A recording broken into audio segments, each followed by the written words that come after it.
All right, happy Monday, everybody. We've got a 4-game slate. It was a winning Sunday, good Sunday. We're gonna try something new here. Let me know what you guys think of the new presentation, so to speak. Rather than using a sheet, we'll switch it up a little bit.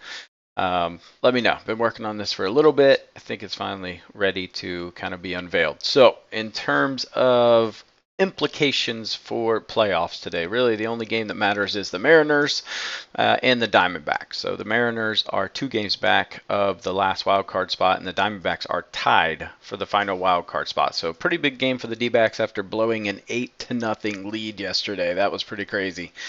Yeah, I just assumed that was an easy win. But let's get into the recap and talk about yesterday. It was a good day.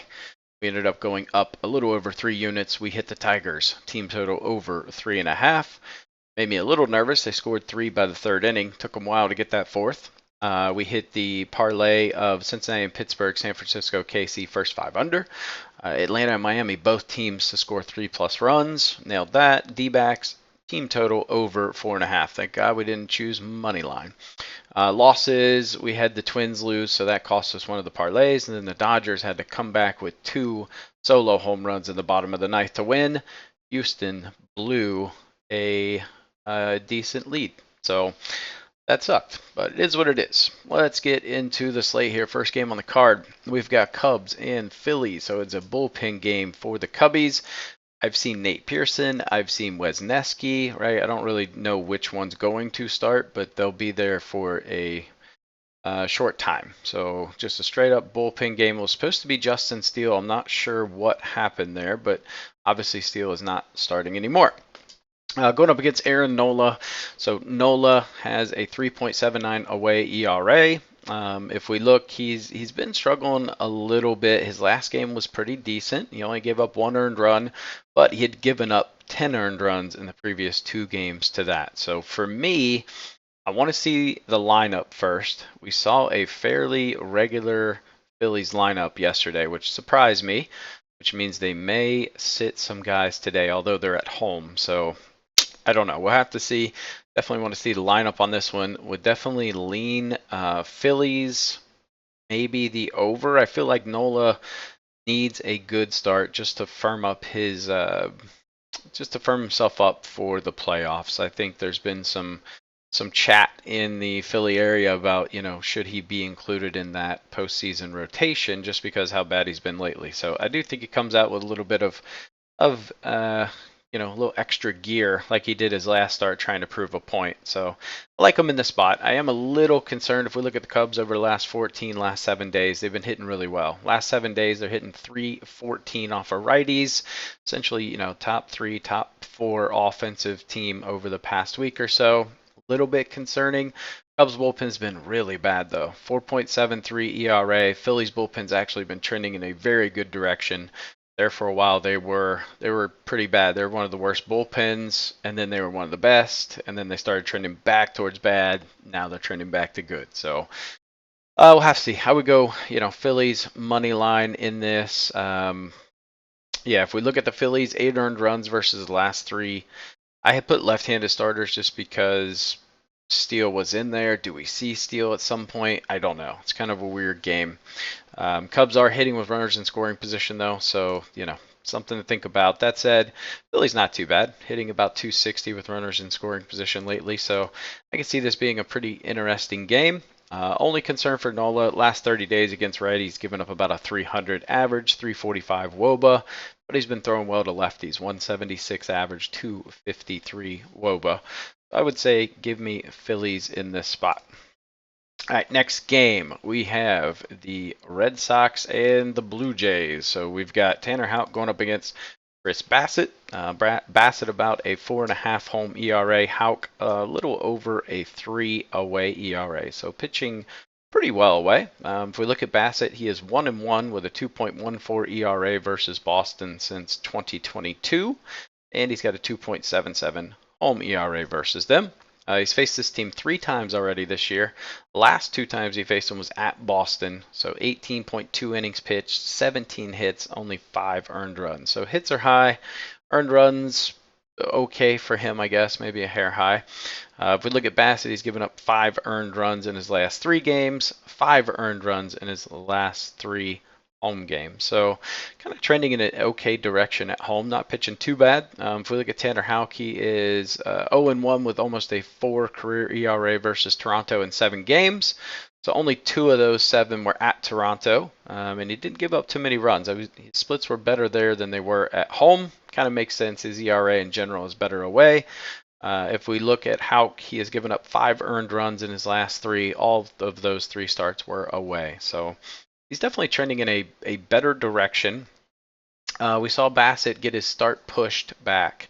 So how is that going to impact him? I don't think it's going to impact him much. If anything, it may actually help him. Little older guy. He's in his, 35, something like that. So rest could be good. If we look at the Blue Jays, they've been hitting really well. 271 average over the last 7 days.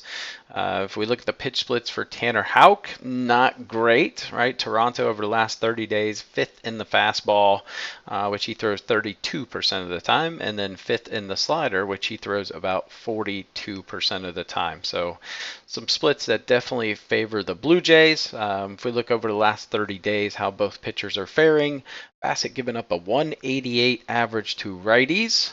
Blue Jays or Red Sox will have 5 righties in the lineup today. Little concerned about the lefty split though, giving up a 375 average, 425 WOBA to left-handed hitters. If we look at Tanner Houck, 231 average to righties, 260 to lefties. So the only thing that really cause for concern for Houck is just the hard hit percentage. It's jumped up quite a bit, about 42%.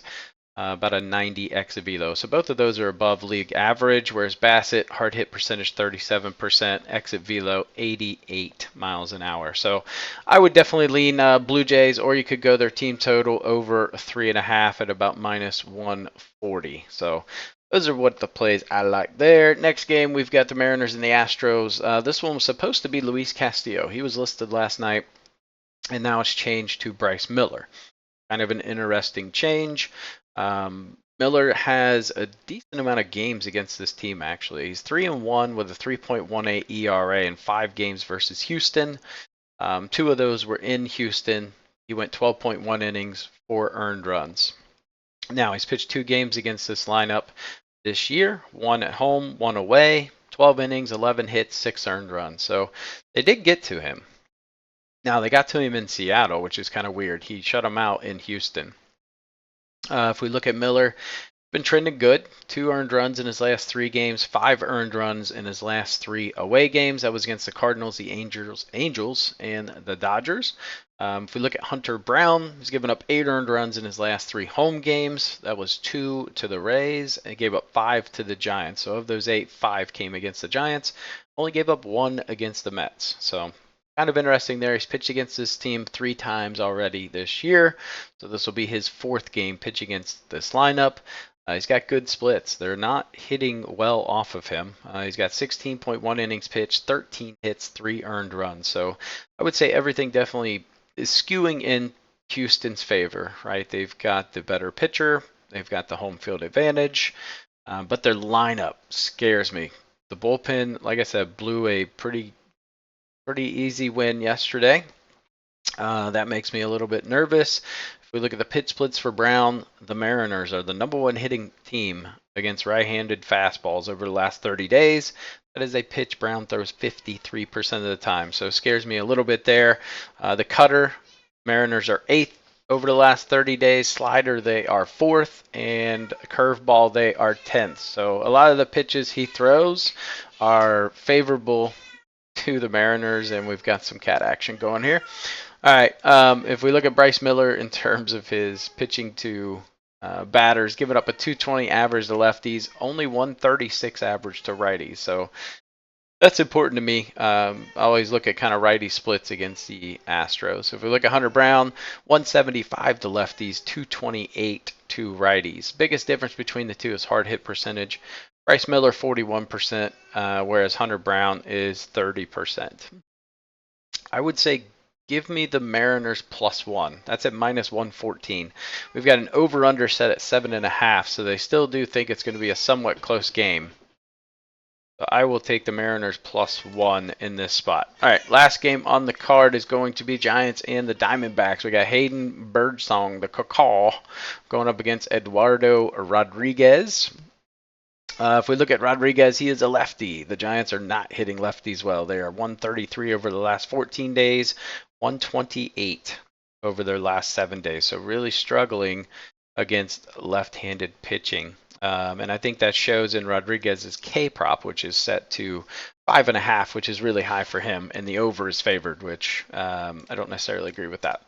All right, we look at Birdsong, giving up a 174 average to lefties over the last 30 days, so he's fared well against the lefties, 200 average to righties, so pitching pretty well to both sides of the plate. Only thing that concerns me with him is hard hit percentage is really high. It's about 50%, 92 mile an hour exit velo. It is going to be a very warm day for the Diamondbacks. I think it's like 102 during the day. Probably going to be sitting mid-high 80s at game time. So there is some concern there. The ball should be flying off the bat. For Rodriguez, he is struggling against lefties, 389, but he doesn't face a ton of them, obviously being a lefty. 269 to righties, so he does get hit. There is some concern. I actually thought they might skip him in the start because he's just not been great. But I think given San Francisco struggles to hit lefties, it makes sense. I like the D-backs in this one. I like their team total over 4.5. The sticks are hot. They have to win. Can't afford to blow another game. If we look at Eduardo, 6.05 home ERA, Birdsong 5.5 away ERA. So two guys with some decently high ERAs. Rodriguez, 8 earned runs in his last 3, 10 earned runs in his last 3 home games. Got lit up by the Mets for 5, and then he faced the Dodgers, gave up 3, faced the Brewers, gave up 2. So kind of a tough stretch there with Milwaukee, Dodgers, and the Mets. We'll give him a little bit of leeway there. We look at Birdsong, 5 earned runs in his last 3, 9 earned runs in his last 3 away games against the Orioles, the Brewers, and the A's. Brewers and the A's offensively have been struggling, so a little bit concerning there. I definitely think that works in the Diamondbacks' favor. San Francisco Giants have had 4 earned runs versus the last 3 left-handed starters they've faced. So everything really works in the D-backs' favor here. I don't trust Rodriguez. I trust the Giants aren't hitting well off of lefties. Yeah, I would lean more towards taking that team total as opposed to the money line. Just they're a little bit scary right now, in my opinion. Okay, let's get to the pitching report here. So, as you can see, maybe you guys can use this for some bets. I also included the weather report just because we have such a small slate today. But as you can see, runs are not really projected to be through the roof. The Chase Field, a +3 runs. I get to talk about it's going to be very hot, very humid. So ball should be going out. I don't necessarily agree with that -7%, but I'll trust. K props for today. Bassett is projected to go over. Like I said, Rodriguez is K props at like 6. I don't necessarily agree with that one. Maybe you can use that to build something. All right, rankings best bets here. So I've got Seattle Houston over 7.5 at -118. I do believe that line has jumped to 8. So maybe you could play 8. It just has that hook potential, but I think there's runs scored between those two pitchers. We're taking Mariners +1 at -114. You can go money line. I just think it's going to be a tight game. Houston's game seemed to be really tight. The sticks just aren't. They're not hitting a ton. So they've been coming up with some clutch hits at times, clutch home runs. But I like Seattle, man. They're really fighting for this. Houston, technically, if they win today, they clinch, but they really don't need to. They pretty much have it in the bag. So it wouldn't shock me if they sit some guys today. And they give me Diamondbacks race to 4 at -110. And then Rodriguez under 6 Ks at +110. It's a little high for him. That's all I'm saying. Just a little high for him. And then parlays, we're just going to go 1. We're keeping things really light. It's a 4-game slate. We're going Philly, D-backs, money line +144. Fun parlay. I threw the 4 teams I thought were going to win, except we took Seattle run line, so +1.5 runs. Other than that, we took the Phillies money line, Diamondbacks money line, Toronto money line, and then Seattle plus the 1.5. Pair those together +624. Upset parlay today, Boston, Seattle +372. So Really square card with just 4 games on the slate. Prop leans I like Vlad Guerrero over 1.5 hits, runs, and RBIs. Kyle Schwarber over 1.5 hits, runs, and RBIs. And Bryce Miller for Seattle under 2.5 earned runs at -120. So those are the bets for today. I appreciate you guys watching. And like I said, let me know in the video. Do you like this better? Do you want to go back to the way we were doing it? Let me know, and then we will have a football video coming out for the Monday night games later today. So appreciate you guys. Make sure you subscribe to the channel. I'll catch you in the next video.